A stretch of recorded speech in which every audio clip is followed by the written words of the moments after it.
Dubs Talk Live, brought to you by Fit Aid. We are up top. We are up in the cantina, and look right there. Whose number is that? It's Chris Mullins.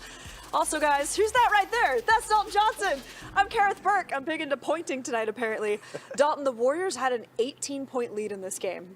Okay, I think I had my uh-oh moment when the Hornets brought it to within one, and then they tied it. And what did you tweet at that time? That this would be a bad loss. It ended up being a good, gritty win. Yeah. But these are the kind of wins on this homestand that you have to get. When I go into that Grizzlies game, it was, hey, they need to compete with a contending team with no Steph Curry, no Andrew Wiggins. Put yourself in position to win in the fourth quarter. Against the Hornets, against the Pistons, teams like these that are lower in the standings, you can't let these games slip away. Take advantage of your opportunity, which in the end, they did. Yes, fewer than 10 three-pointers for the Warriors. We do not see that often. They were 8 of 37. So how did they have to win this game? Well, Steve Kerr said they were looking at stops and rebounds, because this wasn't an occasion where you could go, Steph, save us. Okay, there's maybe no shooting your way out of this one tonight when that three-point shot was so rough. So when you look at the youngsters on the floor at the finish, this was a game where the Hornets came back so strong. Maybe you think, oh my goodness, the Warriors are going to unravel. Nightmare sauce here, but they didn't.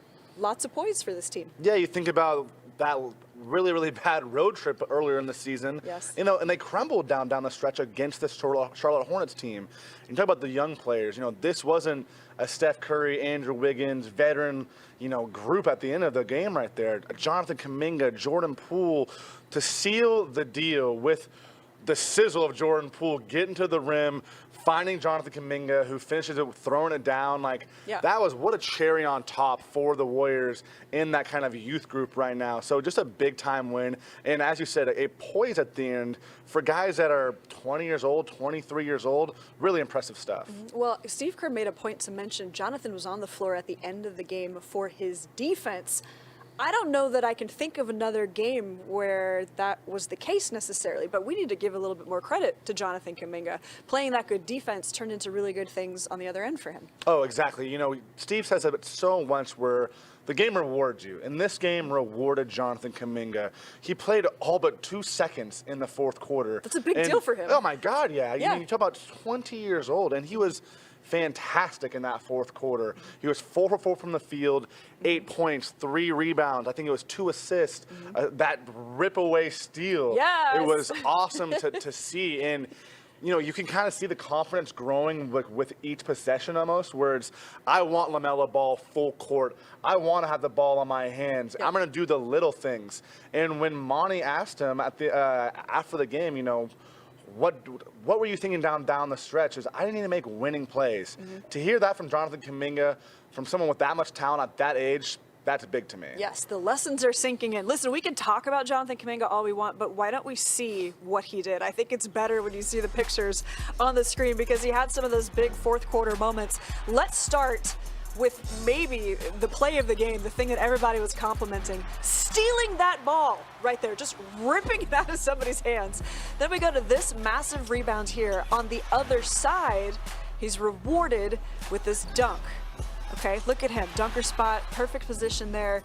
Then later, Jonathan Kaminga is going to take Gordon Hayward one-on-one, a tough angle for that jumper, and in the last seconds he gets to seal the deal with a dunk. Jonathan Kaminga game. It's fun to talk about those, and I think this is one of those games that's another sign of his growth. Yeah, that's one of those things where watching the highlights there, and I see myself just slowly, my jaw dropping. Wow, Yeah. again, we see, as you said, the growth, but the strength, the pure athleticism, all these skills leading to wins. But then that floater right there where it's like, okay, that's eye-opening, because we know how athletic he is. I think it was last game I said he's the 1% of the 1% when it comes to athletes in the NBA.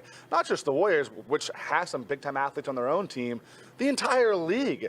So impressive to not only use the athleticism, but the basketball IQ came into play as well, where you saw some smart plays with the back cutting there, and then dunker spot, like you were saying, where he wasn't trying to force anything. He wasn't trying to do anything outrageous. It was making the simple things that lead to wins. And that's what's fun to see from Jonathan Kaminga right now. Yeah, the Warriors needed additional scoring. It couldn't just come from Poole or Klay. Kaminga provided 6 of 6, looked really strong, as you said. Let's hear from Steve Kerr about his observations about Jonathan Kaminga.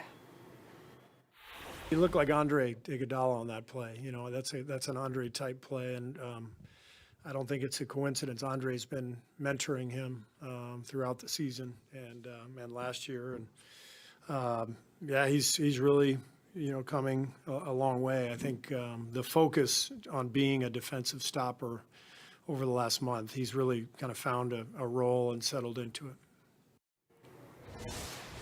All right, that Andre-type play was the steal that he had where Jonathan Kaminga just ripped the ball out of that guy's hands.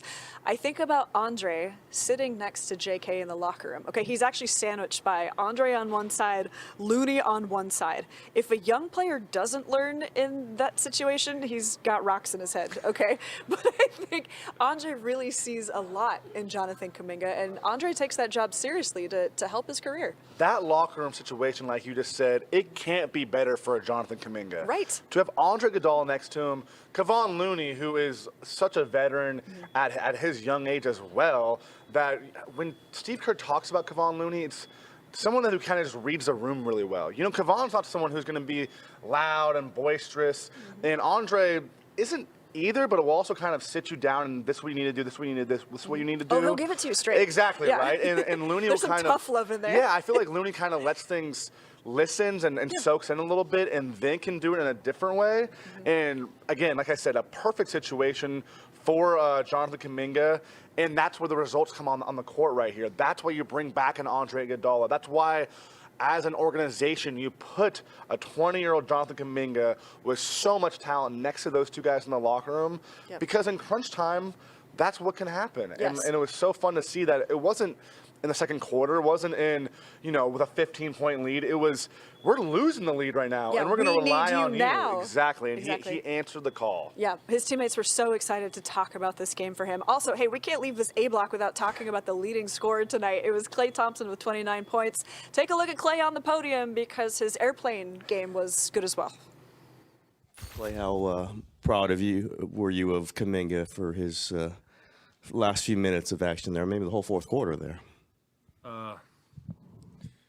Incredibly proud. I mean, just huge buckets down the stretch while playing full court defense on ball. So he, without him, his effort, we would not have won tonight. So I'm incredibly proud of JK. He's just coming into his own.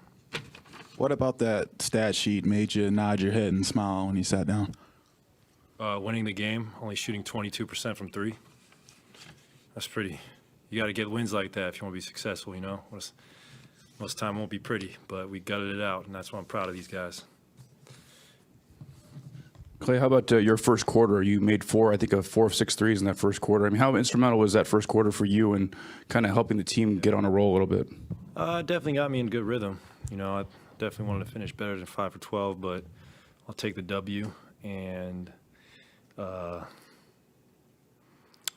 just a great effort by everybody tonight. A lot of fun, too, to build a win streak here at home after a nasty road trip. So it's definitely something to build on, but it's a quick turnaround, like play tomorrow, and I think we'll shoot much better. But just a gutsy win performance all around from everybody. You think you might play tomorrow night? Hope so, but the training staff, it's up to them.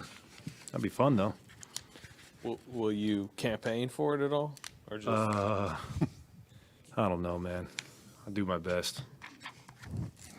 Did you see, I mean, you've watched JK and you've watched Jordan, and the way they finished this game tonight was something that usually, you know, the vets are usually there to doing that. And to see those guys step up at this time, what did that do for you and just for this team and what it means going forward? Well, first it builds their confidence, which is great, and then I know it builds coaches' confidence to be able to trust them. And I mean, Jordan was magnificent with the ball in his hands toward the end, making huge plays, setting guys up. So it was just an incredible effort by the young guys. I mean, I'm just proud that maybe their shot wasn't falling like they wanted to tonight, but they were getting big stops, they were moving the ball, and they played the right way, which usually ends with a W. How do you like getting the Steph rotation, playing the whole first and third quarters? Oh, man, it's great. More minutes for me. It's great. It's nice getting a good flow, especially early in the game. Yeah, I don't think you've ever really done that in your career. Have you played the whole first and third? Not so much, but I can adapt, and just a great win at night. Doesn't matter who you play; it's always fun to win in the NBA. As a big water guy, did you have the chance to see the new Avatar yet, or I have not actually. I have not seen it. got plans to see it sometime soon? Or Yeah, I will. I love the movies, so I'll see it. I like James Cameron's films too. They're epic. Yeah, I made a nice paper airplane. At some point, are you noticing that Kaminga's in there the whole fourth quarter, or is it making a mental note of it and what that means? Well, I think it means that he's growing. He's, especially when it comes to thinking the game, he's being patient, and I mean, he's going to add layers to his game as the years go on, but he's playing such a good role for us right now that he's going to be a huge asset for us down the rest of the season. Did you get a good look at that steal that he got in the corner? Yeah, that was just pure strength. That was great. He just ripped it from his arms, and I love that aggressiveness from JK. Such a great athlete. He's so physical that he can wear on opponents.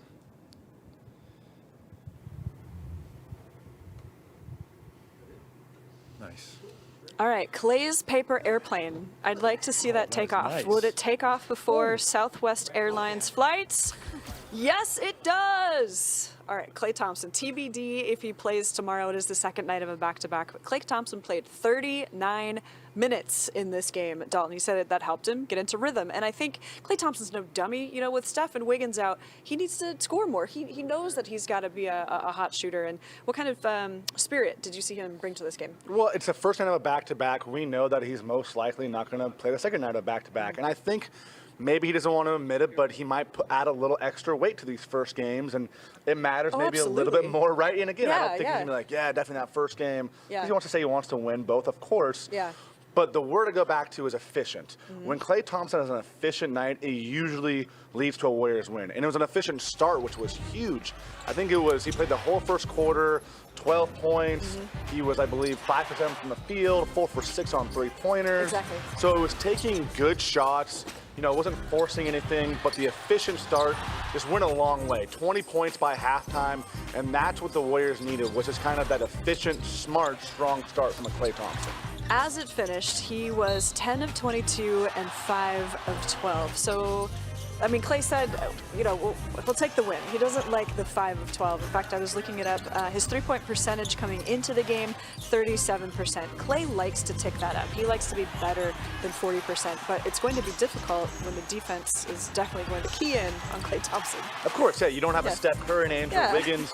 The onus is going to be more on Klay Thompson. Yeah. But the previous 5 games, he shot 34.5% from the field, 29.5% from three-point range. So the fact that he didn't come into this being like, okay, I need to get those numbers up. I need to force it right away. Yeah. He let the game come to him. And how many times has Steve Kerr said, when he lets the game come to him, good things happen, Exactly. right? We talk about the game rewarding you. I would say that the game rewarded Klay Thompson in that first half, and he was part of that grit and grind at the end there. Yep. When I see 5 rebounds, 4 assists from Klay Thompson, that's a good thing to me too, you know, compared to seeing maybe 1 or 2 around those. It shows that he's finding other ways to stay engaged. And so I think even when he's losing his shot for little stretches, as a handful of Warriors did, he didn't, you know, go rogue or go silent with other parts of the game. So the game rewarded Klay Thompson in the end with the Warriors win. Yeah, he looked patient tonight and even locked in on defense. Had a block at the end of this game when the Warriors were getting those defensive stops to hold off the Hornets in the fourth quarter. All right, we've talked about Kaminga. We've talked about Klay. I think we need to talk about Jordan Poole next, and that's coming up on Dubs Talk Live, brought to you by FitAid.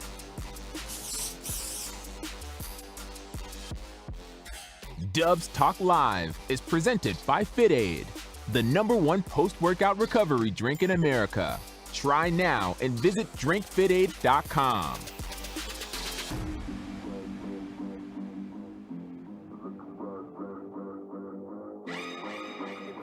laptop in a different position, so I don't know if I'm on camera or not, but I'm going to lean a little bit. Umi says, hello, Kerith, Dante, and everybody. Also added, JK was wild. The steal, the rebound, the basket. That's right. And Toast the Goat says, JK has the right mindset now. Make his name on the defensive end. We need to talk about that more because that's extremely important. Defense hasn't always been JK's first thoughts, but look what happens when it is. I mean, the playing time, all the fourth quarter. Yeah, I mean, he's kind of forcing Steve Kerr's hand right now where it's like, you can't take me out. No. You know, and I think that's kind of the point for a young player is if you have any kind of opportunity, whether it's 10 minutes, 10 seconds, make the coaches be like, why would we take him out right now, right? So I think that's what a lot of the young guys are starting to do right now, where obviously I think what JK did in the fourth quarter stands out the most. Another good James Wiseman game to me. Yeah. I mean, he used his length really well. I think he had 8 points, but it was efficient. I mean, there was one where he turned and he had that long layup where it's like he looked like the guy in Space Jam at the end of the game. You know, at the end there with Michael. Arms. Yeah, He with did. like Michael Jordan, Yeah. where it was like, my God, this guy is so long. Yeah. And he can just take advantage of that. If he doesn't try to overdo things, over dribble, and just drop and go, like that is hard to stop. I forgot who had the assist on that, but it looked like Wiseman was expecting it a little closer to the rim for a dunk. Yeah. But he had to make something out of it, Yes. and he did. Because So he has a that's where you're 12-foot wingspan, whatever it is. You know, like, my God. I think it's 7'2" or 7'4". Oh, close, Sure. close. Go catch Yeah. arms. You're right, but he made something out of that play, Yes. which I thought was smart. And Moses Moody Yeah. was the last off the bench, but he played the first 6 minutes of the second quarter, Yeah. +4 in those 6 minutes, doing a lot of good small things too. Yeah, excellent. With lots of comments about JK. Wiseman and a little flexi arm. Oop. Hi everybody, welcome back to Tough Talk Live presented by Fit Aid. I was just in the YouTube comments where I saw a flexi arm, so of course I was doing a flexi arm. Speaking of flexi arms, we learned post-game that Jordan Poole does not bench press, okay? He doesn't feel like that's necessary. He's not a football player, but Jordan Poole looking strong in other ways. He did, and actually what I want to talk about with Jordan Poole is that strength in finishing, because Jordan Poole, he's a fancy finisher around the rim, right? He's not someone who's going to body into you, but when he feels that confidence where he can go to the rim and attack, good things happen. Because number one, when he goes to the rim and attacks, he can finish, as I just said, but then he can find a Kaminga at the end of the game like he did. He can find shooters out on the wings. He can just make multiple things happen. The three-point shot hasn't been there so far for Jordan Poole this season, but if you look at like his shot chart, especially early on, you're looking at a dunk, a layup, a floater, and that's how he's getting the points. So, you know, when he doesn't force it and be like, I gotta make a three-point shot, I can attack, that's when I'm like, okay, now Jordan's starting to feel a little bit, you know, so it was really good to see the way he attacked the rim tonight. Yeah, Jordan Poole, I think, has been frustrated with this three-point shot a little bit. Some of that might be him. Some of that might be defenses keying in on him when there's no Steph and no Wiggins. So instead of just launching over and over and trying to force things, I think we're seeing Jordan Poole be very smart. 24 points tonight, only one three-pointer, okay? 1 for 7. But he didn't try to shoot his way out of anything. You see him attack. He did the same thing in the Christmas game, 32 points with only 3 three-pointers in that game. So he's being smart. He's recognizing all of the places on the floor where the Warriors could use him. And you're right, he is a very pretty finisher. Yeah, I mean, 1 for 7 from three-point range, but that means what, 8 for 13 from on two-pointers, you know, and a lot of those were at the rim. I think he had 1 or 2 really nice kind of pull-up jumpers as well that were under control. I would say for how much sizzle we saw from Jordan Poole tonight, he was under control a lot better too. And I also thought about his three-point shot as well. I don't feel like he's rushing a lot of three-pointers. I feel like he has his legs under him, like he's under control. Sometimes they just don't go in. And you know, and you think that somebody that works and works and works like Jordan does, they're going to fall eventually. And he's going to keep saying that, like, hey, they're good shots. I'm going to keep taking them. They're going to go down. But if he can find ways to score 24 points when they're not going down, that's a good thing for the Warriors. Yeah, precisely. There was only 1 three-point attempt that made me groan. I think it was in the second quarter. He'd like shot a heat check 3 with like 21 seconds on the shot clock. And I was like, but I think Jordan Poole made up for it. Okay, there was something funny that happened during the game. We know that Steph Curry is on the bench. He's watching the team. He's coaching up the guys. Steph Curry has a wonderful, expressive, memeable face. And there was this part where we said, hey guys, caption this. Okay, what is that look right there? And fans came through with some funny ones. Let's see some of these. Oh gosh, I think we're starting with mine first, actually. Okay, so there's apparently some airline jokes in this one, okay? Airlines are giving people vouchers right now to give up the seat. Make sure you get a minimum of 200. Wait, that's not 2,000. 2,000, yeah, 2,000. That is a cold-blooded start, Kerith. Listen, that's appropriate. Very timely, okay. very yes, appropriate. Thank you. Okay, what do we have next for that Steph Curry look? When you know you're feeling right about something, and your friend insists you're wrong. Okay, how many arguments? It's like your brother, or Yeah. like the little brother, or like the parent, and you're like, Okay. come on now, Okay, come on. it's that I'm not gonna fight you. I'm not gonna fight you. I know I'm right. All right, what's the next one?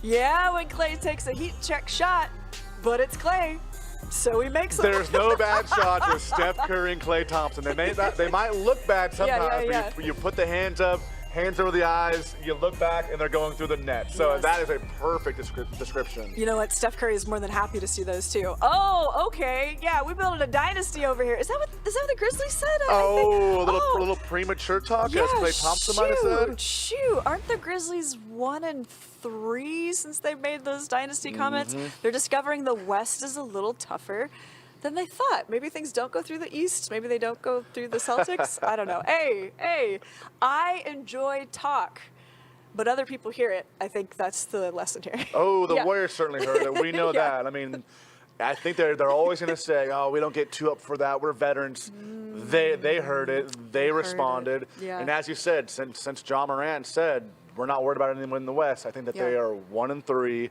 Yeah. They lost to a Warriors team without Steph Curry, without Andrew Wiggins. They just lost to a Suns team without Devin Booker, without Cam Johnson, without Cam Payne. I mean, it's tough, you know. So It's a head scratcher. you know, if you're going to talk the talk, make sure you can always walk the walk. All right, hey, there was a little bit more stuff because if he's not playing right now, he can be a coach on the bench. He can give us some amazing looks. He can also be a budding videographer. Did you guys see this here? He was very intrigued by our photographer, John Seymour, looking right over his shoulder, checking out that small little camera now. I think that's awesome. What can't Steph do? I'm actually surprised he didn't take it from Seymour and be like, hey, can I hold that? I don't know. I think that's great. Right. Hey, versatility, the name of the game. You know, you Yeah. can't be a one-facet star anymore. You better be able to play some defense, some offense. Sure. Pass the ball, Take your own rebound the pictures. ball. Exactly. Yeah. Be your own photographer now. Yeah. So, Steph, you can do a little bit of everything. We Yeah. we always knew that, though. Yes, put that on Instagram. You know what? This is also a nice occasion to say, like, you see us on TV, but there's someone running that camera. There's a producer back at the station. There's all sorts of people that help us with this. So thank you to John. Thank you to Anthony, who is sitting here today. All of the off-camera folks who make sure we look good. Thank you to Flo. I know he's our producer tonight, so we appreciate you guys. Hey, real quickly, because we're talking about Steph, when is Steph coming back? That's one of the questions in YouTube as well. Approximately when might his next reevaluation date be? I believe that his reevaluation date will be January 7th. Okay. They do play later that day, and then you have the home game on the 10th against the Suns. He has said that he wants to come back as soon as possible after that reevaluation date. The Suns, I would be like, that's a little iffy to me. That's where the homestand ends. And that's why these games tonight are so important. Because if you can get a Steph Curry and an Andrew Wiggins back on the court for the upcoming 5-game road trip, that's big time, right? So they're going to be cautious, but he wants to be back as soon as possible after that reevaluation date. Yeah, okay, so we're kind of thinking at the end of the road trip is when it starts becoming possible, but not certain. Okay, thank you, Dalton. Also, hey, we've got an update on Andrew Wiggins as well. We'll give that to you when Dubs Talk Live, presented by Fit Aid, returns. Dubs Talk Live is presented by Fit Aid, the #1 post-workout recovery drink in America. Try now and visit drinkfitaid.com.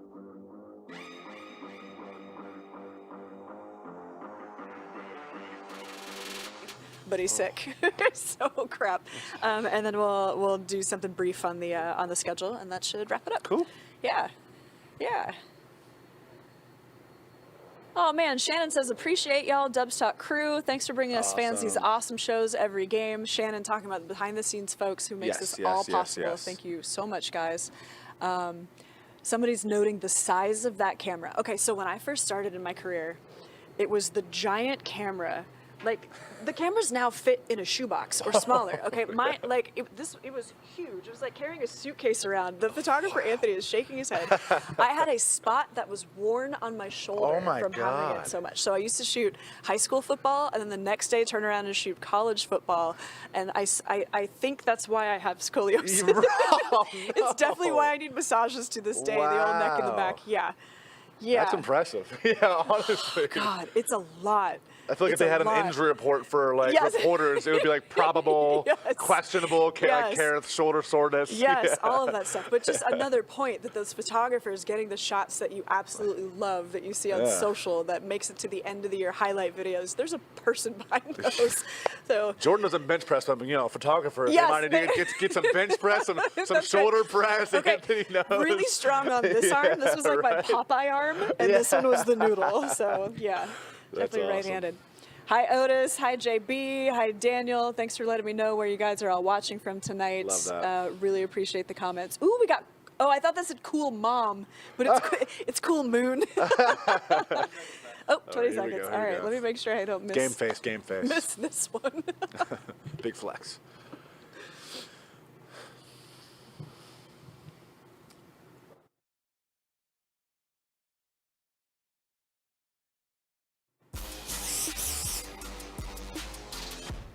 Hey everybody, welcome back to Dubs Talk Live, brought to you by FitAid. All right, we gave you the Steph Curry injury update. Steve Kerr also gave us one for Andrew Wiggins pregame. Would you mind summarizing that one? Yeah, basically Andrew Wiggins physically from that right adductor strain is cleared. He's physically ready to go. So there was a chance he could play tonight, but then he's sick. He's the latest Warrior to be hit by like the illness bug that's going around right now. Yeah. You know, so he missed tonight's game. He's for sure going to miss tomorrow's game. Yep, back to back. And then that Friday game, that's a little bit up in the air. It really all depends on how he recovers. We saw Dante DiVincenzo, he missed 2 games in New York to a non-COVID illness. JaMychal Green still in the health and safety protocol. So this is going around. But with Wiggins, you know, they were 3-7 in the 10 straight games that he has missed, and that's what makes tonight an even bigger deal with someone like Jonathan Kaminga, Moses Moody giving good minutes, because without Wiggins, there are 2 guys who are going to have to step up. That was absolutely a good news, bad news. Andrew Wiggins cleared to play, but he's sick. Okay, very quickly, the schedule coming up, because the Warriors started 2-0 on this homestand. The Jazz, the Blazers, the Hawks, the Pistons, the Magic, the Suns. 4 of those teams have records better than 500, and the Warriors are creeping up there, by the way. They're 17-18 right now. The Pistons, though, worst in the East. The Magic, 3rd worst in the East. The Hornets tonight, 2nd worst in the East. So it is possible for the Warriors to make up some ground if they keep playing like this. I've talked so much, I didn't leave a chance for you to say anything. So I will say goodbye on behalf of Dalton and myself, and thank you for watching Dubs Talk Live.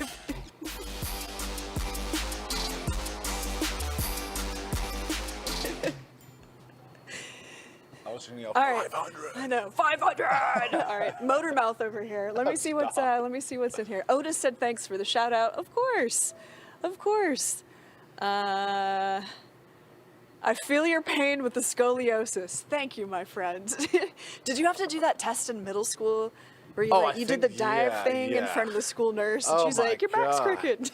Yeah, I had some back issues in high school with football and stuff, and back issues are just, they're no jokes. They linger, they suck. Yeah. I need to work on my posture like every show. I know, I'm trying to really keep it upright. When really I'm always like the hunchback over here, like, hey, I got from 6'1" to freaking 5'8" in a matter of that, you know. So I got to get back there too. Back issues, like you said, though, they are no joke. Yes, yoga helped me a little bit. That helped me with some stuff. Not flexible at all. I need to start doing that. You had a college baseball career, Baseball, right? yeah. Okay. So, what kind of stuff did you do to maintain for baseball?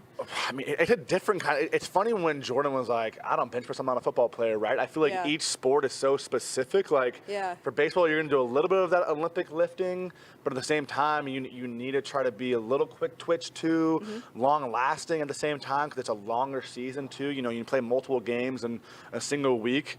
My senior year definitely had some injuries that I had to play through and things like that. I was too good of friends with the athletic trainer at the end there, try to power through. Sure. But it is so fun. We're kind of covering different sports, where I've kind of dipped my toes in the baseball, basketball, football, how different each one is as far as that regimen goes with the training. Yeah.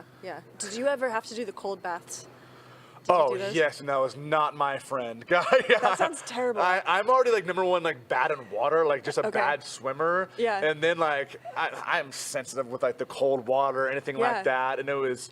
I mean, I felt like I was a 2-year-old trying to fight off bath time Your kind of face thing. was you a know? flashback. Yeah, right. Like Yeah. just me wanting to freaking no to mom and dad. Woo. You know. Yeah. No, thank you. Okay, well, listen, in the words of Luka Doncic, let's have some recovery beers. Yes. Okay, and we'll see you guys back here tomorrow.